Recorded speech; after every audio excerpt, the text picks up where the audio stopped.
Peter, just let's start with you. He really had to fall on this sword, didn't he? This referendum did not go the way that he intended it to do. Why was that in your mind? Well, I was very surprised by the referendum result because over the last 2 decades, Irish public opinion has become increasingly liberal and progressive, and of course, voted massively in favour of same-sex marriage when a referendum was held some years back.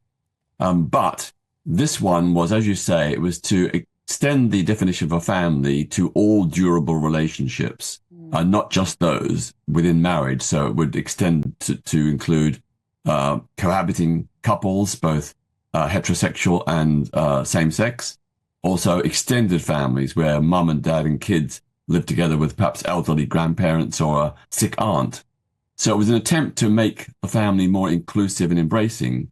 The other aspect of the referendum was to expand the constitutional definition of care to remove it from exclusively referring to the duties of women within the home in a bid to sort of make responsibilities in the home more open to everyone, that, you know, everyone in the family, in the home should be taking responsibilities. It shouldn't just be constitutionally left to women. Jamie, the Taoiseach completely called this wrong because it was a massive rejection of his attempt to redefine the family. I'm not quite sure why a government thinks it needs to redefine the family. What's it got to do with the government? Well, I think it's probably a product of, like our own government in Great Britain and Northern Ireland and Westminster. I think some of their policymakers spend far too much time on Twitter and get carried away with the hyper-woke agenda and feel as if they need to do these things. I mean, they would be far better focused on, for example, Leo Varadkar has massive issues in the Republic of Ireland with immigration, with working class people not being able to get jobs and not being able to get proper housing, all of those issues. But instead, this is what he has decided to focus his attention on. So I think he badly misread the mood of ordinary people. And I think it probably follows a trend that we're seeing in America, that we're seeing in Great Britain as well. If you look this morning at the polling for the Forum, is that many ordinary people are just fed up of this utter hyper-woke nonsense and actually just want governments to get on and govern as they're meant to do, rather than constantly trying to virtue signal and seeking likes on Twitter. And I honestly do think far too many policymakers are spending far too much time on social media in that small, unrepresentative bubble, and that's driving policy. And the defeat which Leo Varadkar has suffered, I think, demonstrates all of that. But of course, from a unionist perspective, nobody will be sad to see him go. His conduct over trying to stop Brexit was absolutely appalling. He went to the European Union, held up pictures of IRA bombs in an effort to get political leverage. So there's no self-respecting unionist will have any warm words for Leo Varadkar. It's good to see him go. I mean, we want to have federal relations with our nearest neighbour between the two jurisdictions. That's, of course, we do. There was great relationships with, for example, Bertie Ahern and the Kennedy, but in terms of Leo Varadkar, he demolished all of that, and that will be his legacy in terms of unionism.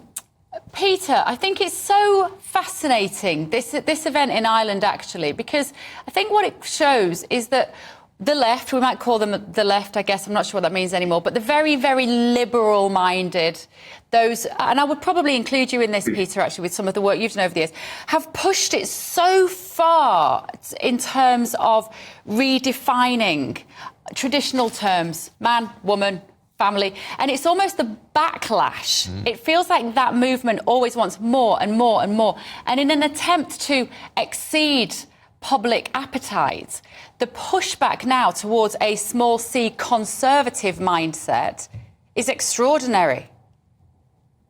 Well, you are right at one level. I agree that for the average person in Ireland, like here in Britain, the real focus is the cost of living crisis. People are struggling to make ends meet, and that really should be the focus of every government.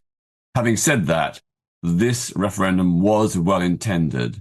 I think it's good to recognise that there are men and women who do not get married, but live together maybe for 20 or 30 years, bring up their kids well. The idea was to say that they should have a recognition as a family, that the family should not be strictly revolving around people in a traditional marriage. So the principle was good, but I do agree governments have to focus on the bread and butter issues that are really hurting the general population. And, it's right that working class people have been left behind, and that has got to be addressed. That is actually more important than this well-intended constitutional change.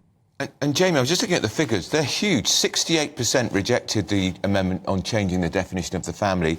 74% on care, about whether it should just mention women. That's massive. A measure of just how badly misjudged this was.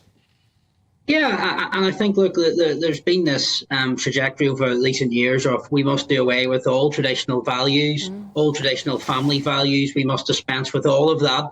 And I think, as it was very succinctly put in some of the last questions there, where does that end?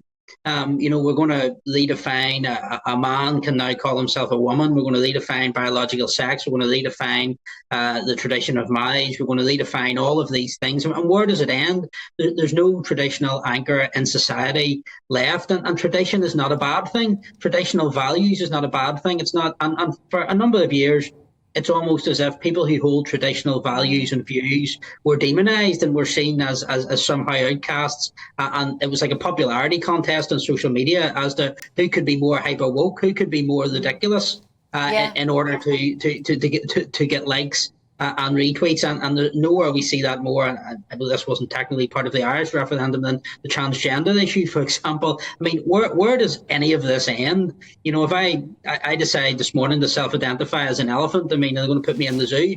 It's complete and utter nonsense, and people just want their governments to get on with governing. People can live their own lives however they wish within the confines of the law, and we don't need the government in either the Republic of Ireland, which is a foreign country, obviously, or our own government in Great Britain and Northern Ireland meddling in these utter nonsense issues, which are really just fascinations of the hyper woke Twitterati, to be quite honest.